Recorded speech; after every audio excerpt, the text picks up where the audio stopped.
boa noite. Eu sou Leônidas. Eu sou Ana Gabriele. Ambos fazemos parte do terceiro período de pedagogia da ESA. Isso. E hoje fomos incumbidos, pela equipe de apresentarmos ou de falarmos sobre o terceiro capítulo de uma das, posso até dizer, de uma das mais nomeadas professoras, porque um professor que se debruça sobre tal tema, sem dúvida é ilustre. Isso. E para a gente, eu já digo que é a Petronila, que foi um presente, que é falar sobre didática e planejamento, do capítulo terceiro que Patrícia de Moraes Lima traz, dentro dessa dimensão de ensino.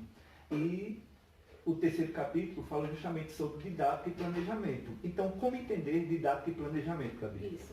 Didática, ele é um processo onde envolve as operações mentais, Léo, como analisar, refletir e também definir ao longo do tempo o que se pode prever em formas de agir e organizar. E diante disso não se pode simplesmente só ter a didática, a gente tem que fazer o que? O planejamento. E como entender planejamento, Onde o planejamento ele é um processo, de plano didático. E aí, veja, nesse plano didático é que Patrícia traz para a gente, Pia, me ajuda. Igual aonde? Isso. Aqui. Não. É porque são as modernidades, Então, veja, e é dentro dessa realidade desse didática e planejamento do capítulo 3 que sobre a proposta da disciplina didática aplicada à prática de ensino, que nós montamos um esquema de trabalho. E aí a nossa equipe, o corpo docente, para desenvolver esse trabalho são Ana Gabriele, Daiane Gomes, Débora Vitória, Josiane Bezerra, Juliana Barbosa, Leônidas Cruz e Marcela Leal. E diante desse trabalho a gente desenvolveu o capítulo 3, que tem como título Instrumentos Metodológicos que Orientam a Prática Pedagógica. Isso. Que eu acho que eu já lhe dado, o que seria, como foi, ou como entender para você o que é essa metodologia de orientação pedagógica.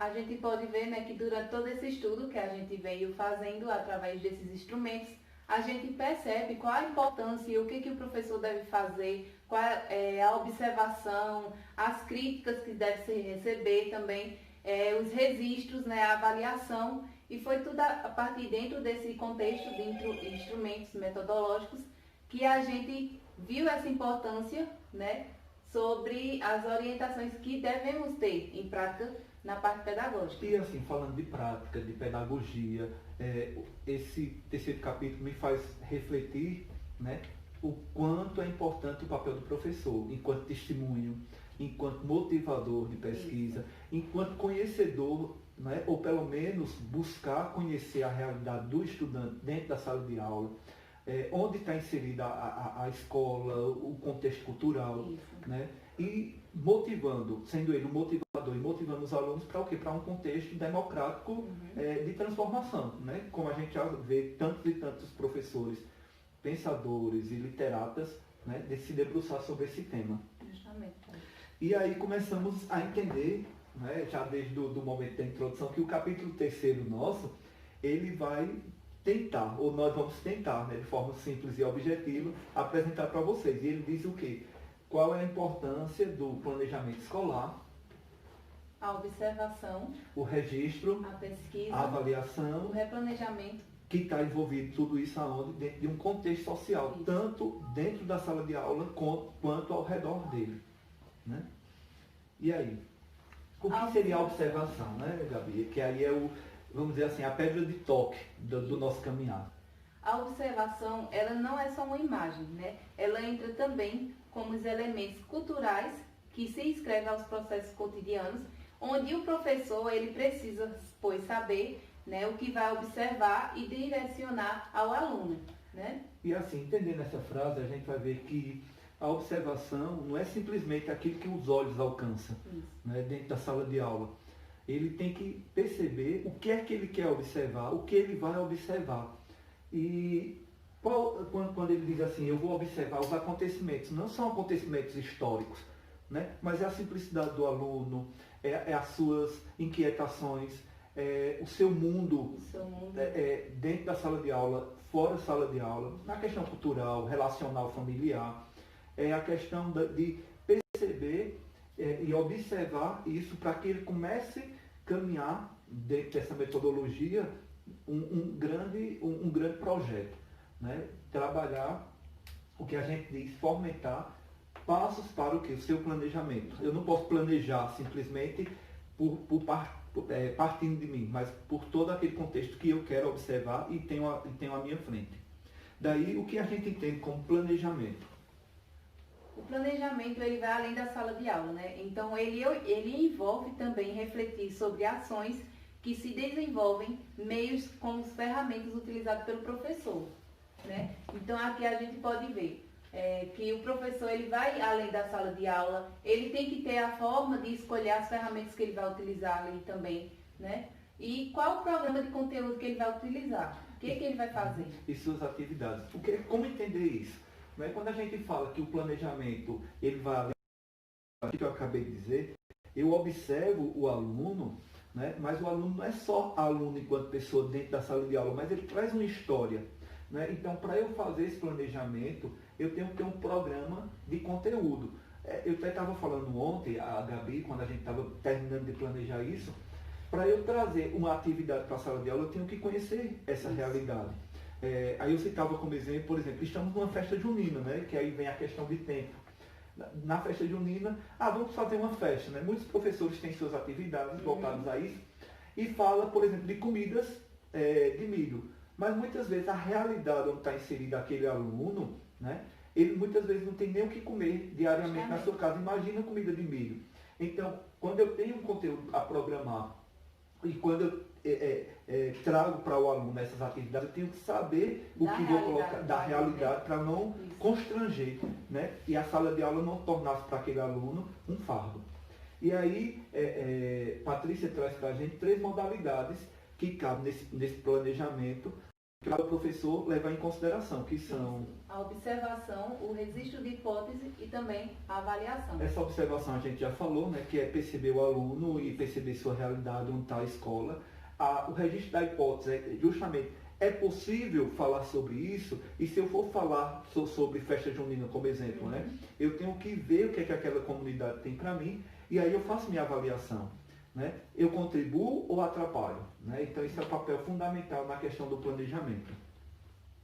E aí, lógico, quando eu planejo, eu tenho que ter em mente o projeto. Né? O meu projeto. O que é que eu vou fazer? Como eu vou fazer? Então, é um projeto. E esse projeto, ele perpassa justamente nessas 4 dimensões. Eles possuem um caráter de sistematização de ações futuras, né? Onde o professor ele vai lançar ideias de se construir algo através desse plano elaborado que ele irá fazer, né? Então, veja a ideia, né? O projeto, ele não parte do nada, né? Ele tem uma ideia já fixa do professor, que vem por um cronograma, né? Elaborado em algum tempo, em algum determinado tempo da escola, né? As ideias, né? Lógico que ele já tem um cunho, mas aí a ideia de inovação é como eu vou preparar a aula, né? Que aí entra a questão da didática e da metodologia. As propostas qual o material ou os recursos que eu vou trazer, né? O que é que eu vou trazer, né? E a gente vê, lógico que eu não vou pedir uma folha de cartolina, alguma coisa assim, quando eu estou numa comunidade rural, né? Então fazer do uso o que a gente chama hoje dos reciclados, né? A prática, né? Essas são as tarefas. Veja, muitas vezes a gente pede tarefas na sala de aula quando a gente foge dessa realidade, né? E aí, qual é a tarefa? E essa tarefa, ela tem que estar calcado dentro de um tempo. Isso. Né? Eu até vi o quanto a gente se apertou agora para fazer esse processo de apresentação, né, Gabi?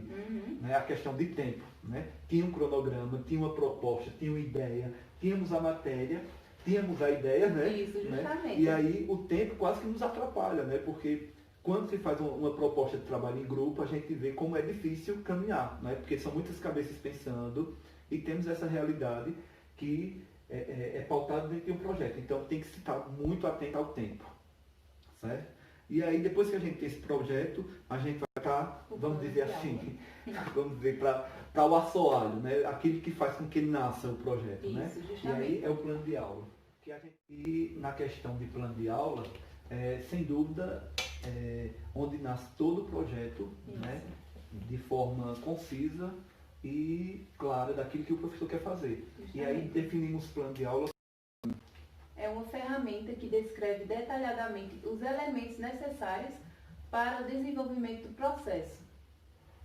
E dentro desse processo, o professor ele vai entender o que é esse plano de aula, ele é norteador das suas atividades. Isso. O que é esse norteador das atividades? Né? Aquilo que eu quero, aquilo que eu vou fazer. E ele vai fazer, tomar para si os recursos didáticos, aquilo que tudo ele tem, ele vai utilizar para investir, né, nessas atividades, com o objetivo da distribuição dos programas, né, e dentro de um tempo cronológico. Quer dizer, só vem a acrescentar aquilo que nós falamos antes na questão do projeto. Uhum. Né? Então, entendendo o plano de aula, que dessa forma agora não é só pensado, não é só imaginado, mas agora é pautado nas regras científicas, né? De aí vem normas BNT, vem a questão do objetivo que eu quero alcançar, né? E a gente caminha entendendo o que é esse plano de aula. Né? E para fazer o plano de aula, né, o projeto, observações e etc., a gente tem que ter o quê? O pensar. E esse pensar ele tem que ser voltado à aprendizagem. Né? E como entender o que é o pensar? Pensar significa abandonar antigos referenciais aprendidos, como duvidar, questionar e perguntar.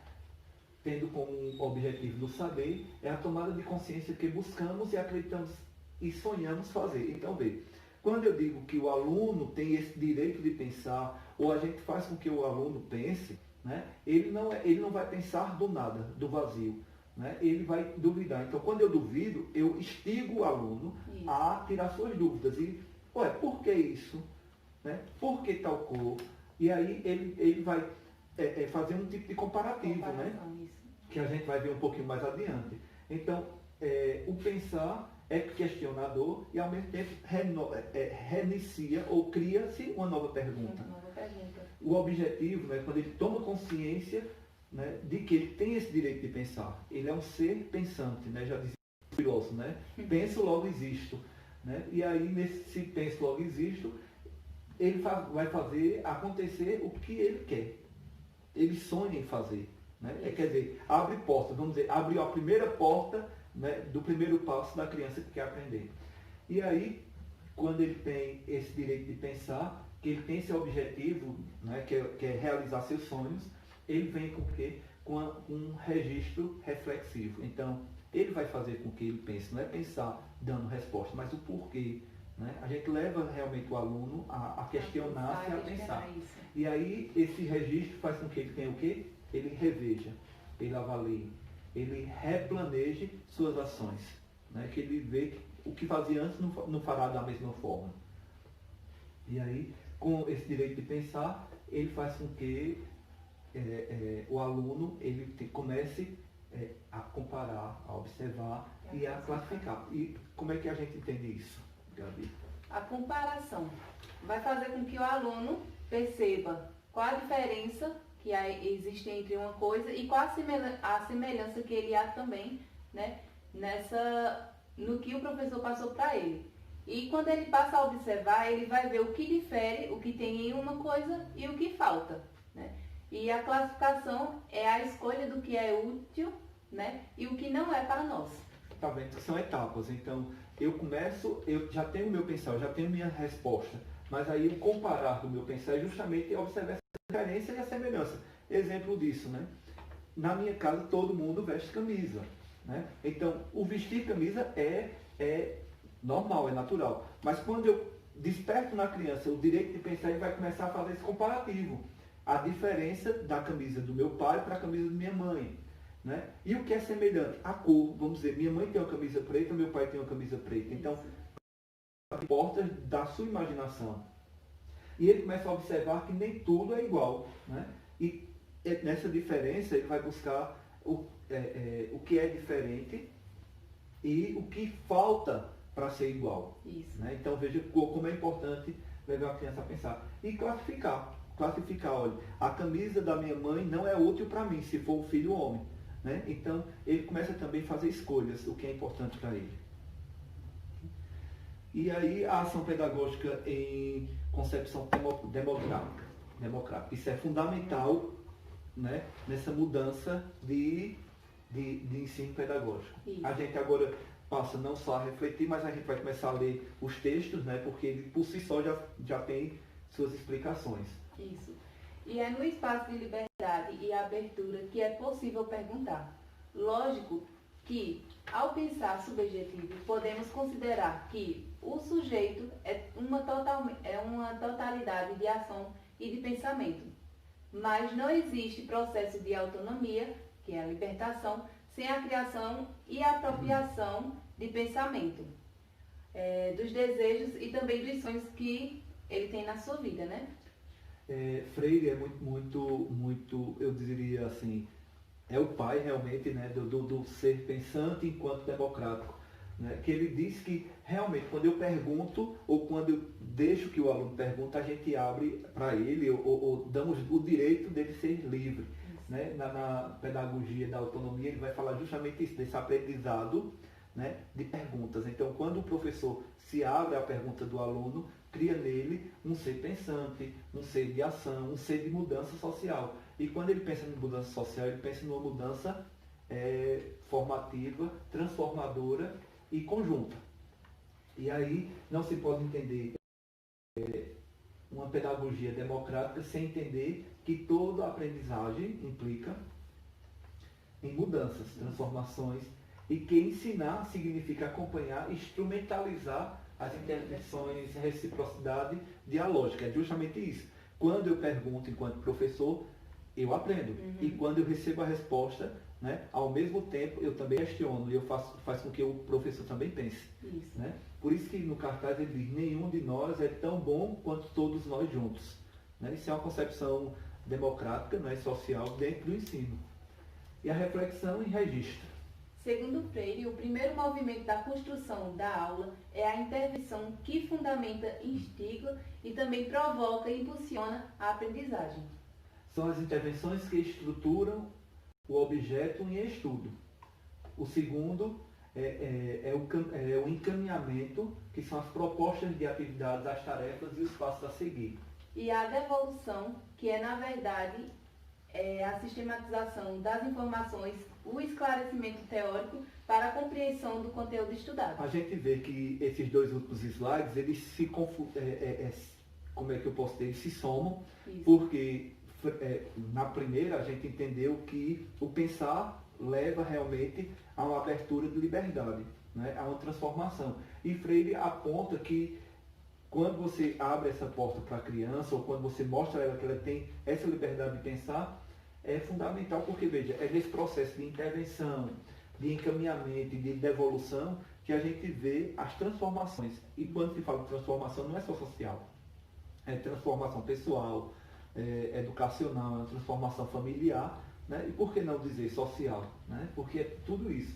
Eu dou, né? Eu intervenho quando eu pergunto, eu recebo e encaminho, porque veja, a criança quando sai da sala de aula, ela vai ser encaminhada a instigar a família. Isso, porque, olha, mãe, eu aprendi isso, eu aprendi aquilo, e a devolução vai ser justamente o quê? Eita, meu filho aprendeu algo diferente hoje na aula. Né? Pois é, Gabi, e aí vem a importância da pesquisa. Né? Não se pode instigar a uma transformação sem levar ao aluno e o professor a pesquisar. E segundo Vasconcelos, ele nos faz pensar, nos faz perguntar, né, como nós, os pedagogos, a fazer várias perguntas, como: o que eu estou fazendo aqui? Eu acredito no que eu faço? Né? E o aluno, por si só, a gente escuta muito, né?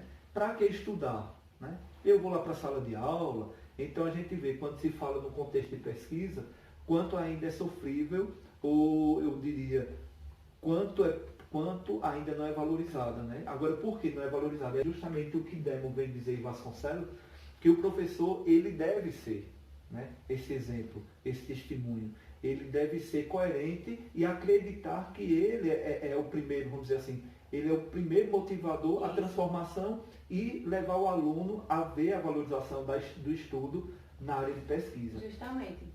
E Demo, segundo Demo, ele fala que aprender não é só acabar com as dúvidas, mas também é conviver criativamente com elas. Desse modo, podemos afirmar que todo conhecimento ele está fundamentado na dúvida, na curiosidade e também no interesse de saber. E aí a gente vê que o interesse de saber, segundo Demo, é o primeiro passo da transformação, é a construção pelos professores, tendo, pois, a pesquisa como motivadora do elo entre escola, professor e aluno, aquilo que eu acabei de dizer, né? Isso. Então, quem é o grande, vamos dizer assim, a pedra de toque é o professor. Onde ele vai instigar o aluno, né, a levar o conhecimento também para dentro de casa, quando questiona e pesquisa, não é isso? E aí a gente diz que essa formação contínua está inserida dentro da pesquisa, né, porque não acaba em sala de aula, vai além dela. E aí a gente diz que formação contínua tem seu início, ou é inicial, deve passar por reformulações profundas, justamente por isso, porque não se pode entender pesquisa só em sala de aula ou no laboratório, mas dentro de casa, na comunidade. Sociedade, né? Onde a reconstrução da avaliação não acontecerá por experiências isoladas ou fragmentadas, mas por uma avaliação continuada que ultrapasse o espaço da escola, garantindo, né, o amadurecimento avaliativo, tanto do professor como também dos alunos. Que eu acabei de dizer, isso. Justamente, que vai além das salas de laboratório. Né? E aí a gente entra, por fim, praticamente, né, no que todo o processo de ensino é. Né? A gente tem o conteúdo, foi passado o conteúdo e agora a gente vai avaliar de forma horizontal também. Né? Aquilo que eu ofereci, será que tem um retorno positivo?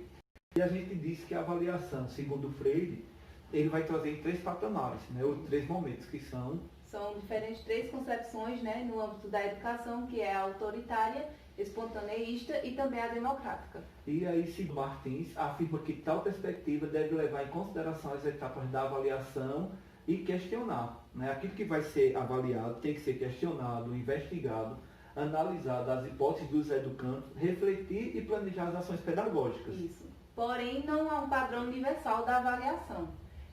Esta não deve se restringir-se a uma técnica pura e simplesmente mais entendida como um processo. Ela envolve as dimensões éticas, políticas e também o contexto social. Lógico, porque quando se fala de avaliação, vem muito em mente, né, algo definido e acabado como nas escolas tradicionais. Né? Isso. O que é isso? É isso, se você acertou, você tem uma nota, se não. E aí, o novo contexto, ou a nova nomenclatura, a gente não pode entender avaliação, mas sim um processo. É um processo de aprendizagem contínuo. Por isso que a avaliação hoje não é só do aluno, é do aluno e do professor. E Freire vai dizer justamente qual a qualidade ou qual o personagem, né, do professor quando se fala de um professor autoritário, quando se fala de uma sala de aula espontânea e quando se fala de uma sala de aula avaliativa democrática. Né? Avaliação, né? Em diferentes concepções da educação. Existe uma tríade, né, de avaliação, que é a avaliação inicial, a avaliação formativa e a somatória. A inicial, considerada como uma das mais importantes, pois cabe ao professor identificar o grau de aprofundamento do seu ensino. Isso. E a formativa, ela aborda o desenvolvimento do aluno, assim também como o professor, ele terá um parâmetro, né, para planejar. Bem como a somatória, vem analisar os resultados da aprendizagem, saber e se as respectivas e se as expectativas foram realmente alcançadas. A gente vê que a avaliação ela tem esses 3 momentos. Né? A inicial, que é aquilo o que eu propus, né? se realmente foi compreendido. A formativa, que quando eu ofereço o conteúdo, ele tem que formar realmente. Formar não a questão só do conhecimento, mas do crítico, das perguntas, do perceptível. Justamente. E por fim, é somatória nessa questão. Quando eu avalio, eu também sou avaliado. Justamente, era isso que eu ia falar. Não é somente o aluno que vai ser avaliado. O professor também, quando ele vai avaliar o aluno, ele vai perceber o que ele realmente conseguiu passar para o aluno, né? E o que ele conseguiu passar dele, né? E a avaliação e replanejamento, inter-relações, né? É fundamental. Que os educadores façam balanços constantes das aquisições dos estudantes. Assim, serão definidas futuras orientações e novas estratégias do ensino-aprendizagem adequada ao dia a dia da sala de aula. Contudo, é visto como o melhor caminho, né, para garantir a evolução de todos os alunos. E a avaliação, sem dúvida, é contínua, né? É uma coisa que deve ser observada contínua. Esses parâmetros se dão na dimensão horizontal, aquilo que eu disse, entre aluno e professor. Isso. Tal abordagem não é só coletar dados, é saber a maneira de aprender e de raciocinar, sua relação em busca do saber. Por isso é importante aliar a didática a uma avaliação contínua, avaliando para ensinar melhor e não fragmentar o processo de avaliação do ensino. Por isso, né, depois da avaliação, né, é importante o replanejamento, onde acontece através de um fazer pedagógico que busca o que queremos ou o que não queremos. Sua importância se dá em decisões que possam ser tomadas em um processo de interação com os alunos, a uma condução no desenvolvimento de um ambiente produtivo das atividades, as quais são estratégias que podem ser perdidas, cujo objetivo é ser alcançada sobre uma nova abordagem. E aí a gente entende que replanejar não é desfazer o conhecimento já criado, né? É como se tivesse a essência, né? E aperfeiçoá-la. Por isso que é replanejamento. Justamente. Né? E isso se faz depois da avaliação, sem dúvida. Né? E por fim, né, a gente vai agora tentar entender esse processo, né, só para a gente entender aí o que é essa avaliação e esse planejamento que andam juntos. E a gente vai para a síntese do nosso trabalho. Isso. Que aí a gente só discorre no contexto de leitura, porque dá para entender muito bem o que nós trazemos. Então, a síntese é: a ação educativa é dotada de uma intencionalidade e nela é que reside a preocupação com o planejamento, segundo Osteto. Isso. E a ação educativa é dotada de uma intencionalidade e nela é que reside a preocupação com o planejamento, segundo Osteto. E ao apontarmos que muitos ainda se questionam acerca do que a gente já entendeu, ao afirmar que mais do que dar uma fórmula prescritiva de como e do que fazer, faz-se fundamental reflexão sobre para que e para quem fazer esse planejamento ou replanejamento. Isso. Né? O ato de planejar necessita, né, de um olhar atento e ainda mais um olhar que possa se dar por perto e de dentro da realidade em que os educandos estão inseridos. Por fim, o planejamento não pode ser apenas um ponto de chegada. Né? Tem de também ser entendido como um ponto de partida para que permita ir além e sempre mais da metodologia, da observação, da avaliação, do registro, da pesquisa. Né? Então, tudo isso que nós falamos só tem dois pontos, né, essenciais. É fazer com que o aluno aprenda e seja um transformador social. Né? E aqui a gente termina a nossa apresentação, agradecendo, né, e pedindo nossas desculpas, né, pelas limitações e etc. Né? O meu muito obrigado, um abraço a todos. Abraço.